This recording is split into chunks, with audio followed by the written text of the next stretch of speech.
Good evening. It is I, Ron Carr. It is my pleasure to be with you in this evening. This evening's meditation was a simple reminder that you are in charge of your life. And when you are determined to experience goodness and happiness and peacefulness and harmony in your life, all it takes is making that decision to do so.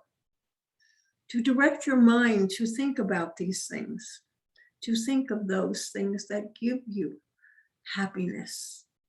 It could be thoughts and memories of your children, grandchildren, your pets, wonderful experiences you've had from time to time, places you visited. It does not matter if it is a beautiful view that you can remember in your mind. It can bring you happiness in that moment. And all it takes is your decision to embrace that special memory, to think that thought which gives you happiness. It is as simple as that. Your life can be happy just because you decide that it is going to be happy. Suspending judgments is often a way to help you feel happy in your life. If you do not suspend your judgments, sometimes you have a brain that is busy making judgments of all types. And these judgments frequently are that you do not like something, or you feel someone has offended you, or something has not worked out right, or even worse, you are worrying about things that might possibly happen in the future, but in all probability, never will. It's as simple as that. When you worry, you contemplate things. Oh, this might happen, and that would be terrible. And this other thing would happen. But how many times do you have these thoughts and they never materialize? And when they do, well, you just get through it somehow. But it is such a waste of your time and your energy to think about things that might possibly happen, to make judgments about things in life. If you can just accept things without judging them, you can set yourself on a more harmonious role in life. Make your journey more harmonious. Things that happen around you and sometimes happen to you are often not deliberate actions. They are things that come about mostly from people who are thinking about themselves and thinking about what they want to have happen and what they want to do. And so they may make remarks, take actions which offend you or hurt you or cause you distress or are in a different type of thinking than theirs. So you might get angry or it might spike off worry. And so the key to a happy life is frequently suspending judgments. Don't decide that things are bad or that they are good. Well, the good judgment saying that this is good is usually results in happiness. But if you judge something to be bad, disappointing, less than it should be, wrong, there are so many ways that you can get a judgment going that can cause you unhappiness. And it is you causing yourself unhappiness. It is not anyone else what other people have done or said. It is your reaction to their words. And so it is up to you to decide that your life will be happy, no matter what is going on. You will find something to be happy about. And that is why it is frequently good to practice gratitude. And I know that you have heard this statement before, that practicing gratitude brings about happiness, and that you should practice gratitude in every day. But it is time to think about that again. When you are actively unhappy, what is the best antidote for your unhappiness? Well, it can be to contemplate something that makes you happy. But it can also be finding something for which you can express gratitude. It interrupts your train of thought. It deliberately brings your mind into something that you want and something that you enjoy. And as a result, you can begin to feel better. And so my talk this evening is quite simple and quite brief. You are the person who is in control of your happiness level in your life. If you look around you and you decide that you don't like what you see, you are just making yourself unhappy.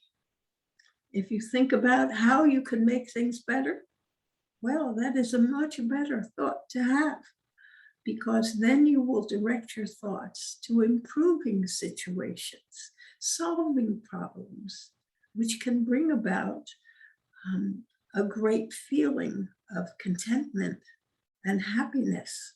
For when you solve a problem, when you take the right actions, you bring about good things for yourself. At least you feel confident and happy about yourself. So remember that you are the source of your happiness. You are the source of all good in your life. And you can choose to be happy in any moment by simply deciding to think about something that makes you happy and to make the judgment, I am happy now. I am enjoying this moment. This moment is good in my life, and I give thanks for this goodness. Are there any questions on what I have said, or any other questions on any other subject that you would like to talk about?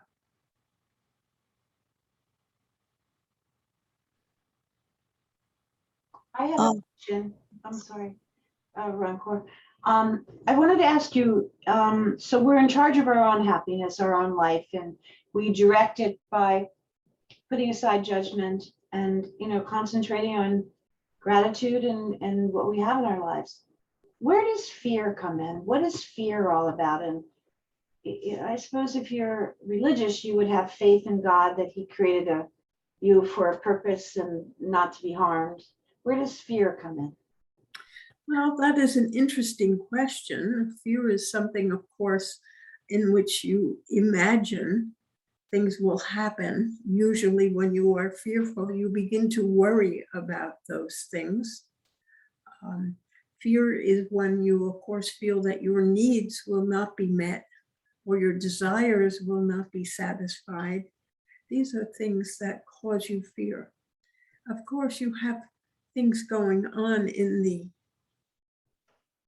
the world at this time, in which there are a great many people who are living in fear because of the violence that is happening in their country, and then they fear for their lives. Yeah. This is a genuine anxiety that people have, whether or not they believe in life after death, whether or not they believe in spirit and continued existence. They fear because they do not know what they will have to suffer before their death and their transition. Even if they have a firm belief in that afterlife, there is always a little bit of doubt. So where does fear come in? It seems to be part of the natural state of human beings, that they partially are looking out for their own well-being. They're trying to control what is going on in their life. And the knowledge and the understanding that there are some things beyond people's control causes them to have fear.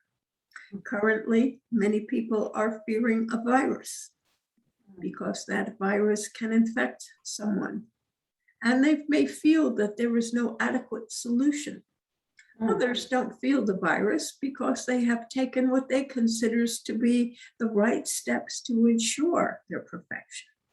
Perhaps they have gotten the vaccine, gotten a dose of vaccine, which almost guarantees that they will not suffer very bad losses or have an extreme reaction to the virus. They may become ill, but they will probably recover without too much problems because they have vaccinated themselves. And these people are confident. And so in their confidence, they do not fear the virus. Other people who maybe even took that vaccine, but think that perhaps it is not effective, that thought that it is not effective now affects them with fear and infects them with fear. And of course, we all know that when we contemplate the worst, that which we think about, we attract to ourselves. And so if you think that you will have a bad reaction if you contact COVID, then it is entirely possible that you will have more of a reaction to the COVID virus if it comes to you than you might have had if you considered yourself a healthy specimen, quite capable of throwing the virus off and not being worried about it. So what you think about, you do tend to bring and attract to yourself. So again, that is part of what I am saying when I'm saying that think about being happy. Think about things that make you happy. Think about things that give you energy and a sense of well-being, and you will attract these things to yourself. If you worry, you think about illness, you will worry that you will injure yourself, have a fall, break a leg, whatever you could possibly think, that these things would also manifest in your life if you contemplate them long enough. That is why it is always best to think happy thoughts, to think that you have all the prosperity in the world, that you have more than enough money to pay your bills and obligation, that you are fit and trim and you are healthy and you enjoy your life and you think about things that make you happy. And this, of course, brings happiness into your life. This is very much a mental world in which you live. How you think about things really does determine the effect that life has upon yourself. It is your choice whether you wish to live in fear or whether you wish to live in confidence and happiness and to know that everything is good and that everything works out in the end. So these thoughts. So when you ask about what is fear or why is it there, it is obviously a self-generated phenomena. It is not that God created you to feel fear, or he did not create you to feel happiness in particular. He created you so that you could go on and live a life that you appreciated, that you liked, that in which you were happy, one in which you can develop yourself, one in which, as some of the scriptures and some of the beliefs say, that you manifest God the Father through yourself, for each one of you has that potential. You are all gods in your own way. So you can manifest your godliness. And in your godliness, you can find quite peace and harmony because you can choose to create a life for yourself, which is happy and healthy, and that you live in harmony and prosperity within that life. It is all up to you. Fear is a motivating factor within life if you let it be, if you choose to operate out of fear, thinking all the things that could possibly go wrong, the things that you wouldn't be able to achieve in life instead of the things that you can achieve in life. You look at the negative side of things, and then you create fear for yourself. I know I may not have answered the question how you intended it to be answered, but it was, I think it was the best that I can do. It was very helpful. Thank you very much. Thank you, You're Ron. welcome. Are there other questions? Yeah, what do you do about the monkey brain? What I mean by that, and you and I have talked about these things before. I'm going to go back a few years when I asked you about Raymond in college, and you said, and I quote, 7 years from you. Now, he's in the going on, well, it's going to be, let me see, from 2014 to 15, 15, 16, 16, 17, 17, 18, 18, 19, 19, 20, 19, 21, 7 years, and he's not going to be done till probably spring of next year. So we're looking at 8 years. And don't worry, I'm not going to hold you to that, because at least I was aware of more than 4 years. And in engineering, I'm going to let it slide because normally it takes 5 years. And because of COVID, I'm going to let that go a little more. Well, we were talking, and you hit it right on the nail, projecting outward what you want. Obviously, not everything is in our control, but is this kid ever going to get things done? Because it causes me tremendous anxiety, and that includes my youngest as well. Getting things done and actually seeing the light at the end of the tunnel for both of them. Thank you. Well, yes, I understand your anxiety in as much as your son has taken quite a bit of time. And of course, you know that those of us in spirit cannot perceive time as well as those of you who are in the physical world and are totally aware of time, because time is constantly with you. And in spirit, time is not with us at all. And so we frequently are not very good predictors of how long something will take. And as to your anxiety, you need to start at this time as soon as possible to begin to make affirmations that they are totally capable of taking care of themselves, both of your children. You know that they are capable and that they will be just fine.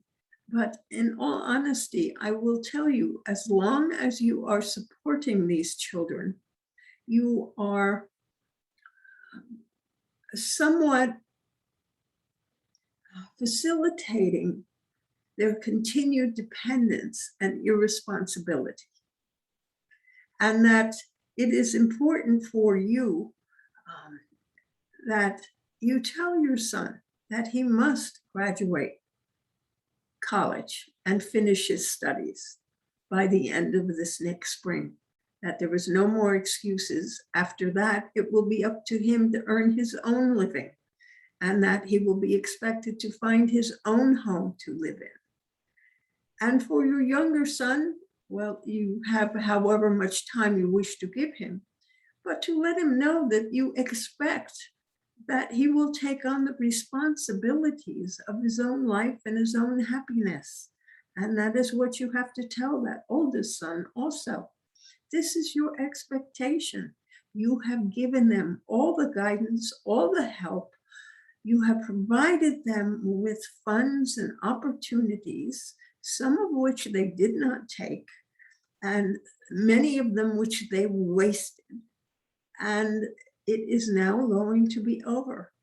And then you will have to be like every other parent in the world who sends their child out into the world and is not always happy about what they do, that there is a level of anxiety, and they deal with it by simply affirming that they know that their child is capable of creating a good life for themselves and that they will do it someday. They may not do it next week or within a week of the time they graduate college, but they will do it someday because they will be tired of being poor. They will be tired of not living well. And if you refuse to give them funds, if you make it clear that they have to provide for themselves because now they are adults and this is what adults do. And so make your expectations clear that they are now adults. Or your younger son may be soon to be an adult, and you can give him the extra time that is necessary. But there is an end to your supporting them and doing things for them and helping them. That when they start making efforts to create their own life, to do what's good, to get jobs, then they'll be happy in their life. And that is what you expect of them. It is often difficult, but self-fulfillment is an important part of maturing. In order to do the things that you want to do, you have to take responsibility for your actions. And then you can create the life that you want. If you continue to be not successful in things, to make poor decisions, not fulfill promises or expectations on you, you just ruin your own life, because now this is your life. It is up to you to make these decisions and take these actions. And that is what you must make clear. And when you have made it clear and it is true they understand it, then they will make the decisions and take the actions that they need to take care of themselves and create a life for themselves. And you can tell them as you send them out the door with a suitcase, you can say, I am very proud of you. I know you will succeed in life. I know you will do very well. And I will be even more proud of you. Now, good luck.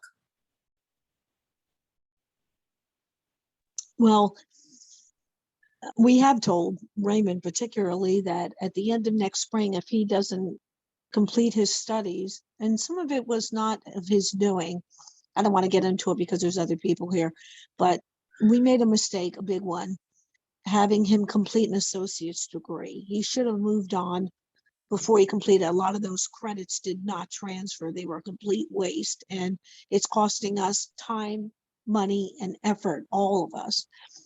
Same for my youngest. Claire is definitely in the same boat. They both got an associate's degree. She should have also moved on. Unfortunately, with the whole thing being transgender, I think that also, because she had a support network at her community college and she still socializes with these people. So I thought that socially and emotionally, that was a good place for her at the time. She didn't get accepted to Rutgers, and so she didn't explore other schools. But I just wanted to have a bone thrown my way.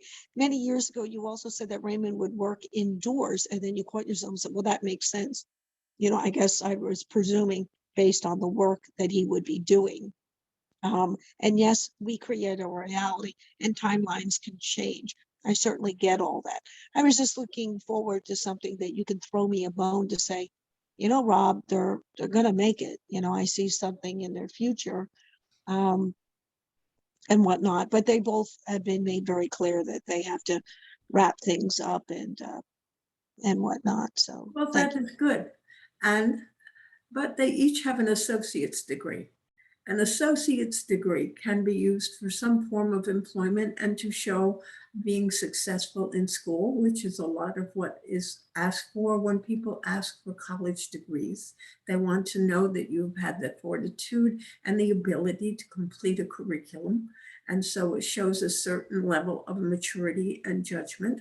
And so this is often a requirement for getting a job. And now it is up for your sons, both of them, to decide what type of job they wish to get and to start making applications for this, to try to see what they can do. And hopefully, whether or not they graduate is not a cause or a question. It becomes that they already have a job and they are moving ahead in their life to create good things for themselves. And if they have a job and they are paying you some rent and you would like them to be at home, then by all means, allow them to stay with you.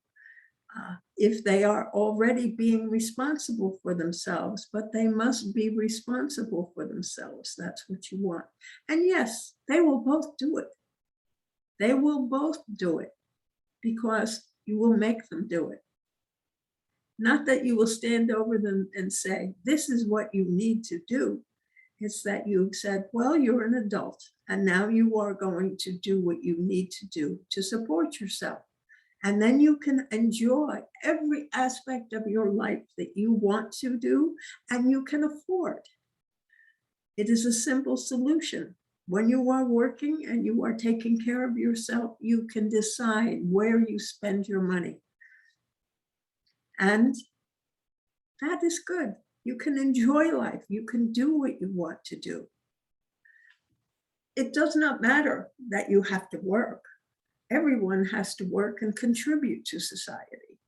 And they will do that because it is inevitable as soon as you allow them to cease to be dependent upon yourself. It is good that you have already given him the notice that after the spring, you are no longer supporting him in his lifestyle and his way of being. And if he does not manage to graduate, well, then he will just have to find a job with 3/4 of his graduate studies having been accomplished. He is still capable of doing jobs. Yeah, he already had some offers, but he had to tell them that he didn't graduate yet. With the job situation right now, high unemployment, or I should say, not so much unemployment because people don't want to go back to work, but there are a lot of job opportunity actually for both of them. I'm not really worried about them finding a job. An associate's doesn't pay as much as a bachelor's, you know what I mean? So does I'm not. hoping that, you know, But they can go back to school when they are ready to finish their curriculum. yeah, well, he's already in an apartment right now. He's in Newark, right next to the campus. And that's why, you know, we're moving along with him. He's got a 10-month lease, so it has to get done or, you know, but we don't expect him back here. At least we're not opening up the door. We want to move without our kids. And as soon as Good. things are done, but anyway, I don't want to take up any more because there's always something that someone wants to ask. Thank you so much. You are most welcome. Are there any other questions?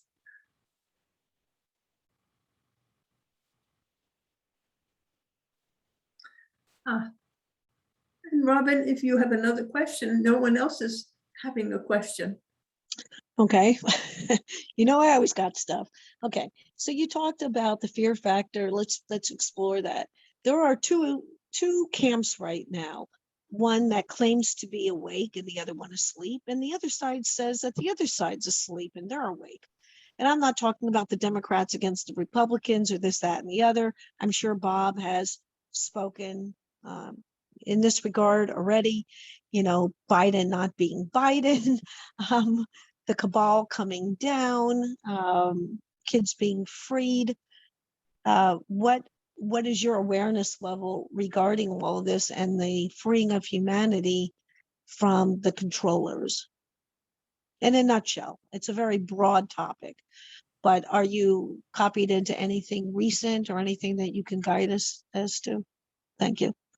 Well, many of the people, if you have looked at it, are willing to embrace controllers, where they believe the controllers will take care of their lives. And so it is up to them what they want, whether they want to be controlled and given whatever they are given, or they want the freedom to do what they want and have the choice to earn as much as they like and to do the things that they like.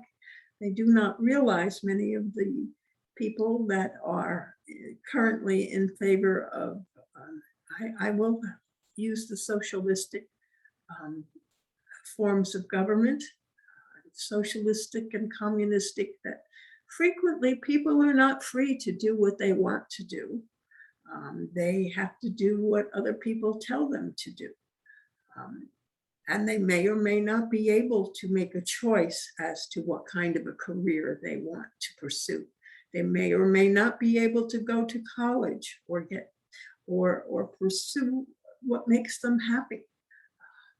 You see, that is, if you phrase it in the terms of being controlled or being free, that is one way of looking at what's going on. And you, meaning you people, generally, society, the majority of people will make the decisions. But at these times, even the majority of people may not be making the decisions, or there are people who are more in power who decide to make decisions. And you see that in many places throughout your society. People who are not in government, but are parts of large corporations, make decisions on who can speak on their platforms and what people are allowed to say. And they censor some people over other people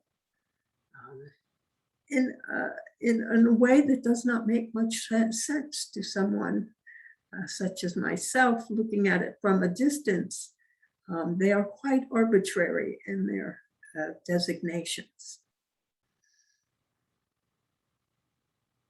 Well, I think they're very specific in that they have their own agenda, and therefore they want the narrative to be what they want people's perceptions to be tapped into.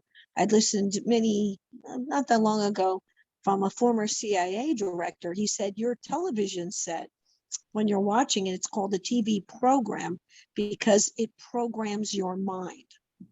In other words, there's subliminal things going on behind the scenes. There's an outward agenda that the newscasters and whomever are putting out there. This is an attraction-based universe. And so even a movie, they do shout outs and whatnot of the agenda. And by us watching and participating, we are giving our consent, even though we don't realize we're doing it, right down to the Super Bowl halftime show or Emmy Awards or Grammy Awards. These are very evil. If you watch things on YouTube, it's broken down, the symbology and whatnot. Study Jordan Maxwell for those that are listening. He talks about the use of language. I've noticed it's been scrubbed from YouTube. And he talked extensively on the use of symbology and language, like Hollywood. If a wizard casts a spell, he uses a wand. The wand was traditionally made from the branch of a holly tree. Therefore, the movie is spell casting. Hollywood. That's just one example. And he went into all this thing. So please remember, your reality is a reflection of your own mind and your own thinking. And so you have come to Hollywood and the magic of the spell. You may be correct, but it is also you. And as long as it is your perception, it is part of your world. And that is what you must realize. You can choose to have that perception and know that that's what's there. You do not have to be influenced by these things, even though you watch them, because your beliefs are contrary to what they are saying, and you are not appreciative of what the message that you perceive they are sending forth. And so that is how your world works. Someone else may not even see the message, but many people do. You are correct in that entertainment, that which people do for amusement, which is joyful, makes them happy. And this can be a tool by which people are programmed to think certain thoughts.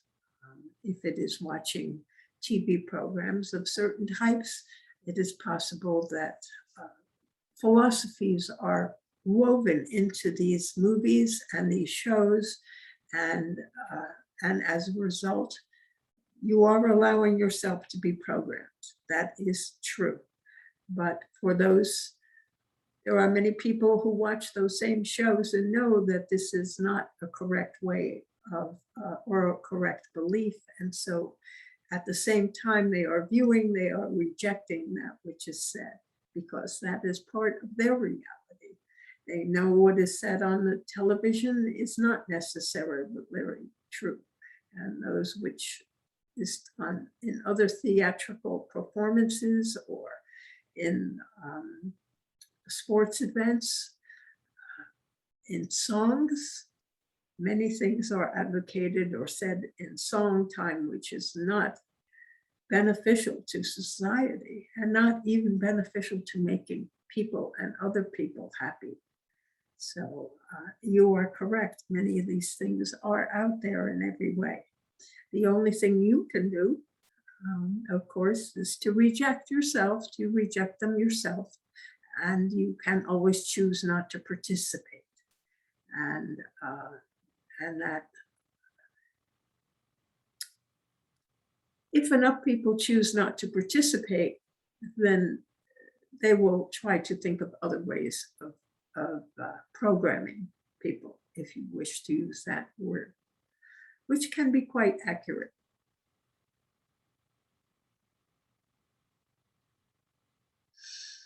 Well, Are there there, other questions?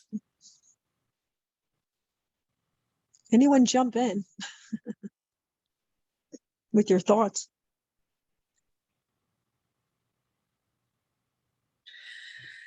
No one wishes to speak. Okay, I'll jump back in. And you're right. There's a woman, her name is Carrie Cassidy. She has a program called Project Camelot. She's been at it for many, many years. She's a journalist. She explores whatever topic, I mean, from soup to nuts. And she said that people have what she calls the rebel gene. In other words, you can't be programmed. You are awake and aware. Those that are gathered with you, Rankar, these are the awake ones.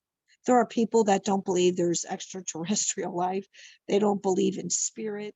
They think that they have one life. You either go to heaven or you burn in hell. And of course, we're Or there eternal. is no afterlife. Right. I'm with you. We continue to be. So, but again, there's people that don't have the belief system. People that are listening to you are tapped in and as they say in the 60s, turned on. So, and more people are becoming awake and aware, which I think is exciting. There's this talk about ascension, and that our galaxy is moving through space in a highly energetic environment, and our DNA is being woken up by this energetic realm, and Gaia herself, consciousness of this planet, is also moving into a higher vibratory rate. I don't want to go into numbers, but suffice it to say that more and more people are tapping in to the greater knowledge through our collective consciousness. And I think it's very exciting times. It's scary times. The woman that spoke about fear, what's that all about? From my learning, it is a form of control to control us, to keep us down, and that we are always in a state of survival. And so we don't reach those higher plateaus of spirituality because we're constantly in the muck and mire of putting food on the table and providing for our families. And the fear is something that they use to control us. Also, fear, FEAR, future events appearing real. That you project your belief system into the future, but you don't know the outcome. We all do it. It is human nature. The monkey brain will be there. And we tend to cling to the negative. And I think that's a societal thing, Depends on our upbringing. If our parents were very positive and uplifting and always encouraged us, then we have the tools to do that. I can speak for myself, of course. My parents were not the most praiseworthy. Not saying that they were downtrodden either, because they weren't, but it wasn't like, hey, great job, Rob. All right. I heard that on occasion. But if I did something wrong, it was like, holy hell, breaking loose. And I tend to be that with my kids as well, not encouraging more about the bashing that in the manner that I grew up. So fear, as well as the opposite of fear, and people would tag it to love. Abraham, long time ago, I listened and said, and this is from Abe, the opposite of love is fear. And everyone thought hate. And Abraham said, no, it's fear, more base than hate, which I thought was interesting. You always think the opposite of love is hate, but actually fear. We fear because there's something that we can't control. Yes, and as I have said, it is most important for you to realize that it is your thoughts which determines the life in which you live. It is your thoughts which determine whether you live a life that is happy, secure, whole, complete, healthy. It is up to you. By just knowing in your own heart and in your own mind that things are good and you have everything that you need, this is the way your life is fulfilled. If you have a job that you like doing, that uses your talents and your abilities in some way, that is self-fulfillment. When you determine, when you make a decision, when you state that you are happy, you are happy. It's as simple as that. If you state, I am afraid, I fear for the future, then of course you put your own cloud of doubt out there to be in your future. You erase that happiness because you have acknowledged something which has as much tangible reality as saying that you are happy. For they are both determined by your mind. And if you decide that you are unhappy or you fear, you will see things that are fearful, that you will think of are giving you bad thoughts or can possibly go wrong and bring about bad things in your life. If you can make that statement, I am happy, that I am wealthy, I have all the money that I need. It doesn't matter whether you are very rich or middle class or even poor. For people who are poor, who think that they are wealthy, if they have enough to eat, a roof over their head and one or two articles of clothing, that can be enough for people to be happy. They have the basic needs in life. And that is, again, determined by their mind, by their development, by their determination, simply by stating that I am happy, I am healthy in every way, and I am rich. I have everything that I need to be happy. There are some people, it does not matter if they have millions of dollars. They think they need more money.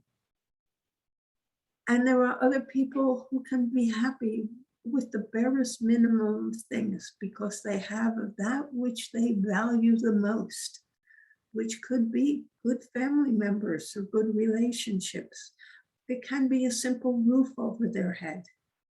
You look at people who live in some foreign countries where there is a great deal of poverty and many people do not have much. They do not expect to have much because almost everyone has little.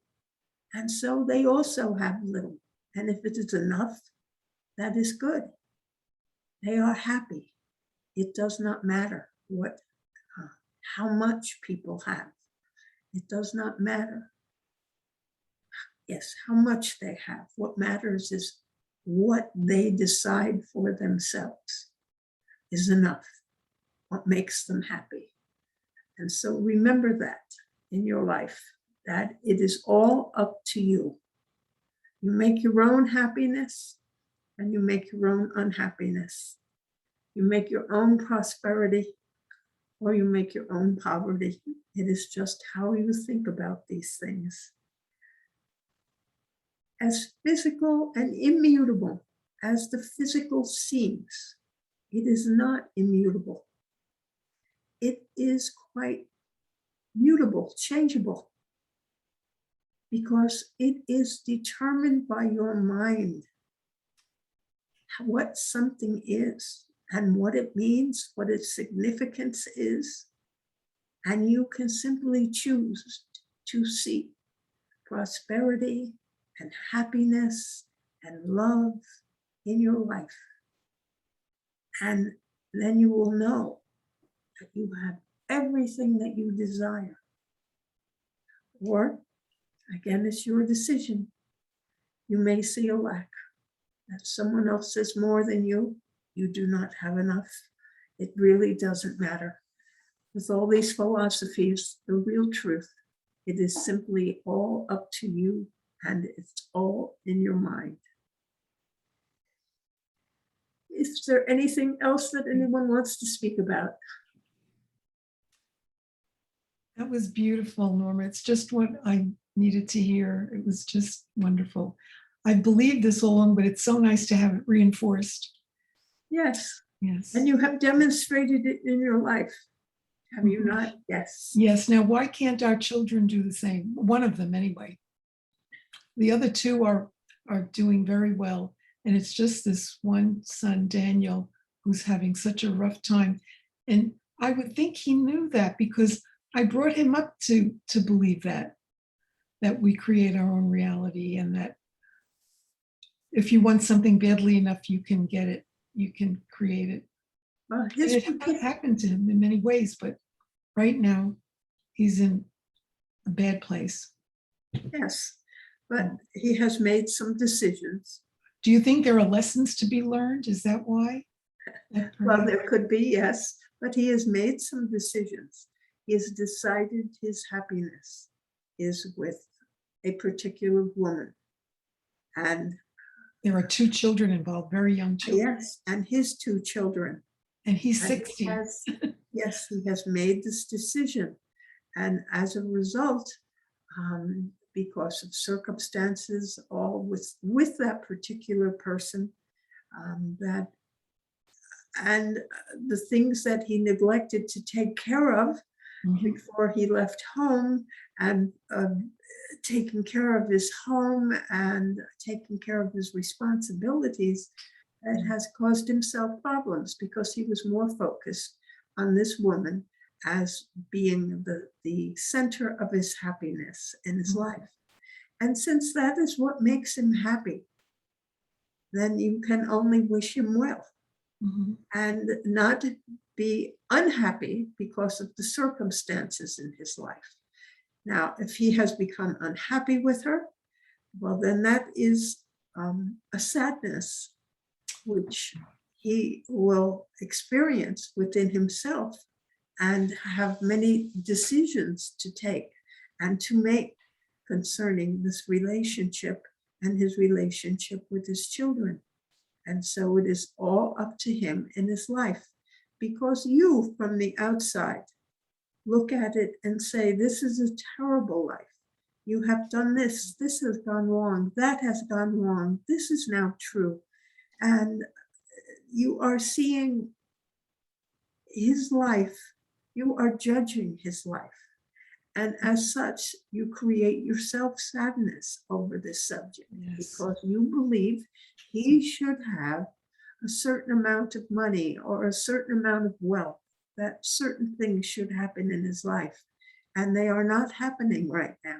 So as a result, your judgment is making you unhappy. And so while I understand your judgment, recognize that it is your judgment and release your attachment to having him the way you want him to be, and just hope that he is happy with what is taking place in his life. And if he complains to you, well, then of course you have to remind him that it has been his decision, and you hope that he somehow works it out so that he can be happy in his life. But if it's not working the way he wants it to work, he may have to change his mind on certain aspects of his relationship and the decisions he has made in his life. Right. Thank you. That makes so much sense. Yes. You are most welcome. Mm. Are there any other questions? Then I think I shall end the evening at this time, because we have, no one has come up with other questions. So I give you all my blessings. Good night. Thank you. Thank you. Thank you. Mm. Okay, everybody.